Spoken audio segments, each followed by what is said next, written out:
J'ai vu la vidéo d'un petit rigolo aussi, que sa maman a failli avorter. Il s'est dit chrétien, on devait l'avorter, celui-là. Il a même tracé des trucs ici, il dit il est chrétien.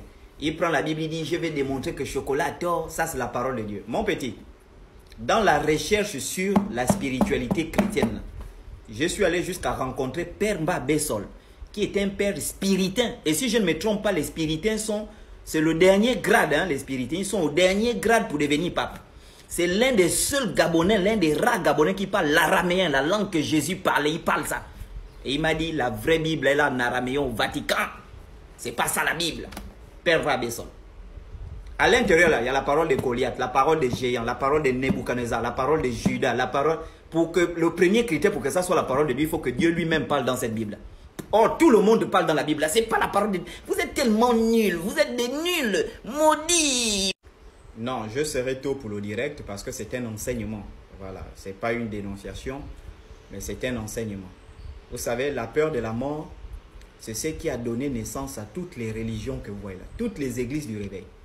Beaucoup vont à l'église parce qu'ils ont peur de la mort. Et je vous informe, même moi, j'étais dans une église du message où, c'est-à-dire qu'on vous enseigne que quand tu fais 2 jours, 3 jours, tu ne viens plus à l'église, tu te sens dans l'insécurité, la mort va te frapper. Mais ça sont des bêtises. Et je vais donner cet enseignement-là sur la mort chez les Bantous et chez les Pygmées pour vous faire comprendre que chez nous, la mort est une normalité et non une fatalité et non une finalité. Et chez nous, il n'y avait pas la peur de la mort. Au contraire, on faisait l'éloge de la mort, l'occulte de la mort. C'est ce que beaucoup ne comprennent pas. Et donc, je vais donner cet enseignement. Et d'ailleurs, beaucoup d'autres enseignements spirituels vont se suivre pour débarrasser les gens de cette aliénation qui maintient les gens captifs dans les églises. Quand on vous insulte, vous dites non, on vous insulte. J'ai dit Père Mba Bessol a dit. Je n'ai pas dit moi, j'ai dit. Père Mba Bessol a dit la vraie Bible se trouve au Vatican. Mais toi, je ne comprends pas comment vous êtes. La femme là, léomienne en haut. La femme là, léomienne en haut, léomienne. Léomienne, ngamila, qui y a mes bottes.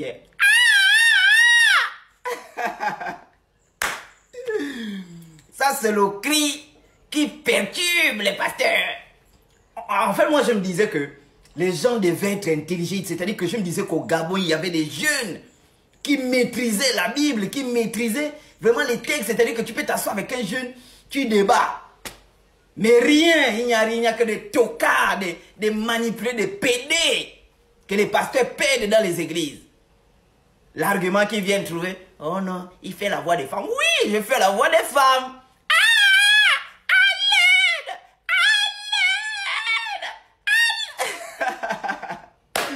Je fais la voix des femmes.